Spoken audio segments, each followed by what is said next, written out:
Hey, it's me Riker. Today we're going to have a look at the new hero, the Awakened Talene, and her abilities. So when we click on the Phoenix Reborn and we click on the skills page, we can see these 4 new abilities that the new hero will have.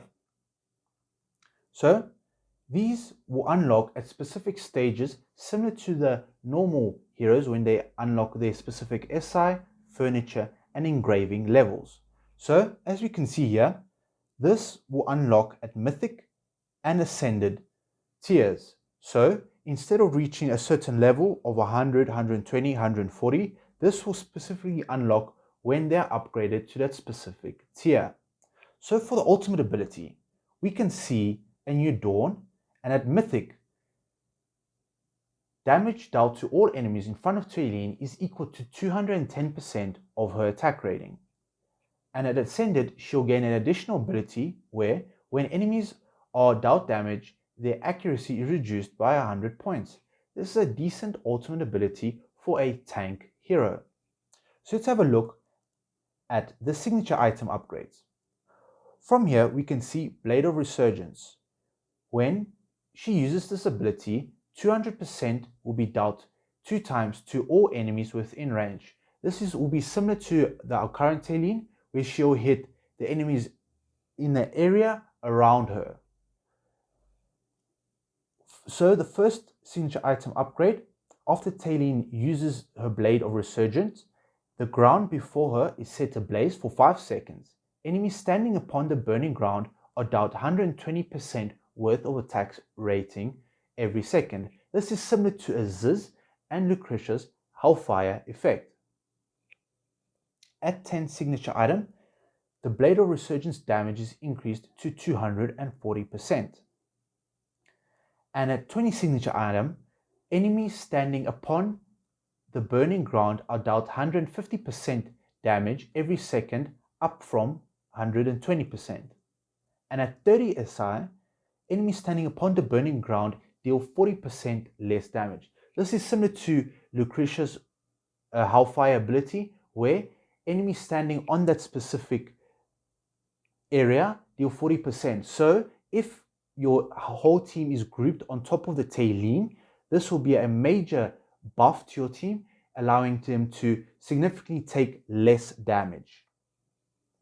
Now, having a look at her furniture abilities, we can see that similar to our current Talene, she'll have the Ball of Fire when she dies and will be resurrected after a short period of time, compared to our normal Talene, where once she reaches 50% health, she'll come back to life. However, our normal Talene, when healed by Silas's ground effects, can reach that point much faster. And the normal Talene will also have 400 energy each time she resurrects after she has died. But this Talene, the Awakened one, every single 12 seconds, irrespective of the health that she has, she will be reborn with 100% instead of 50, and dealing 200% damage to nearby enemies and stunning them for 3 seconds. Every single time this happens, the next rebirth is increased by 2 seconds. So it starts off at 12 and it's increased by 2 seconds thereafter.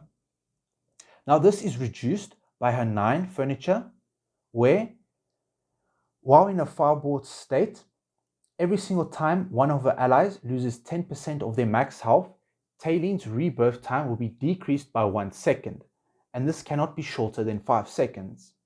And her 3 furniture merely increases the amount of damage each time she resurrects. Now let's have a look at her engravings.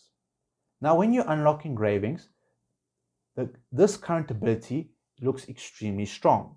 She'll consume 30% of all of her allies' current health and grant them a shield 3 times that specific value. This shield lasts for 8 seconds, and during that time that they have that shield, she'll heal her allies for 80% of her attack rating. At 30 engravings, this will be increased to 100% of Talene's attack rating. And at 60 engravings, the shield value is increased by 20%. So far, these skills for the new Talene look extremely strong and beneficial to her, especially in her new role as a tank. Now you can also have a look at the new trailer released for Talene, The Pursuit of Fire, and clicking on the final page.